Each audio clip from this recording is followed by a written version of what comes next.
சோர்ந்து போகாதே, நான் உன்னை வலிமைப்படுத்துகிறேன். வாழ்க்கையில் சோர்வு என்பது பலருக்கும் அடிக்கடி வரும் ஒரு அனுபவம். உடல் சோர்வு மட்டுமல்ல, மனசோர்வு, இதய சோர்வு, ஆவிக்குரிய சோர்வு என்று பல விதங்களில் நாம் சோர்ந்து போகிறோம். எல்லாம் சரியாக நடப்பது போல தெரிந்தாலும் உள்ளுக்குள் ஒரு கனமான பாரம், சொல்ல முடியாத வலி, யாரிடமும் பகிர முடியாத கண்ணீர் இருக்கும். அப்படிப்பட்ட தருணங்களில் இயேசு நமக்கு அன்புடன் சொல்வது ஒரே வார்த்தைதான், சோர்ந்து போகாதே டோட். இயேசு இந்த வார்த்தையை சொல்லும்போது நம் சூழ்நிலைகளை அறிந்தே செய்கிறார். அவர் நம்முடைய வலியை அறிந்தவர். அவர் மனிதராக இந்த உலகத்தில் வந்தார். அதனால்தான் அவர் நம்மை பார்த்து, நீ சோர்ந்து போகாதே, நான் உன்னோடு இருக்கிறேன் என்று உறுதியாக சொல்கிறார்.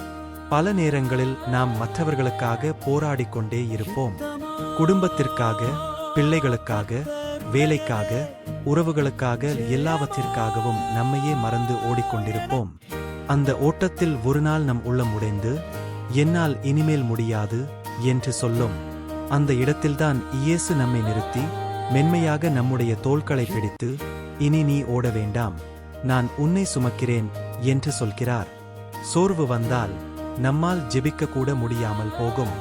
வார்த்தைகள் வராது, மனம் அமைதியில்லாமல் இருக்கும். அந்த நேரத்திலும் இயேசு நம்மை விட்டு விலகுவதில்லை. நாம் பேசாத போதும் நம் இதயத்தின் வலிகளை அவர் புரிந்து கொள்கிறார். அவர் நம் அருகில் இருக்கிறார்.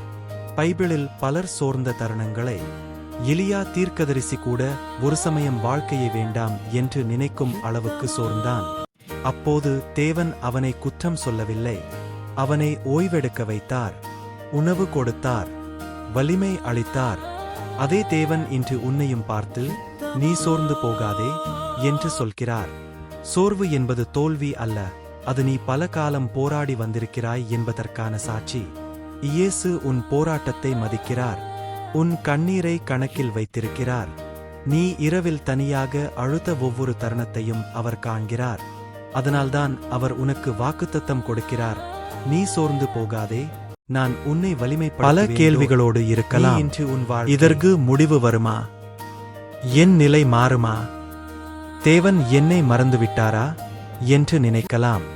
ஆனால் உண்மை என்னவென்றால், தேவன் ஒருபோதும் உன்னை மறக்கவில்லை. நீ பலவீனமாக இருக்கும் நேரத்தில்தான் அவர் தன் வல்லமையை உன்னில் வெளிப்படுத்துகிறார். இயேசு சொல்கிறார், மத்தேயு 11:28, வருத்தப்பட்டு பாரம் சுமக்கிறவர்களே, நீங்கள் எல்லாரும் என்னிடத்தில் வாருங்கள், நான் உங்களுக்கு இளைப்பாறுதல் தருவேன். டோட். இந்த இளைப்பாறுதல் உடலுக்கானது மட்டுமல்ல, அது மனதுக்கான இளைப்பாறுதல் கூட. சோர்வு வந்தாலும் நீ முழுமையாக விழுந்து போகவில்லை. நீ இன்னும் நிற்கிறாய் என்பதே தேவன் உன்னோடு இருக்கிறார் என்பதற்கான அடையாளம். இன்று நீ வலிமையில்லாமல் இருந்தாலும் நாளை தேவனின் வல்லமை உன்னை எழுப்பும். நீ சோர்ந்த இடத்தில்தான் புதிய வலிமை பிறக்கும். இன்று இயேசு உனக்கு சொல்லும் செய்தி இதுதான், நான் உன் கண்ணீரை காண்கிறேன், உன் வலியை அறிகிறேன், நீ சோர்ந்து போகாதே, நான் உன்னை வலிமைப்படுத்துகிறேன். டோட். இந்த வார்த்தைகளை உன் இதயத்தில் வைத்துக்கொள். சோர்வு வந்தால் இந்த வாக்குத்தத்தத்தை நினைவுகொள். இயேசுவிடம் உன் பாரத்தை ஒப்படை, அவர் நிச்சயமாக உன்னை தாங்குவார். சோர்ந்து போகாதே, இயேசு உன்னோடு இருக்கிறார், அவர் உன்னை வலிமைப்படுத்துவார்.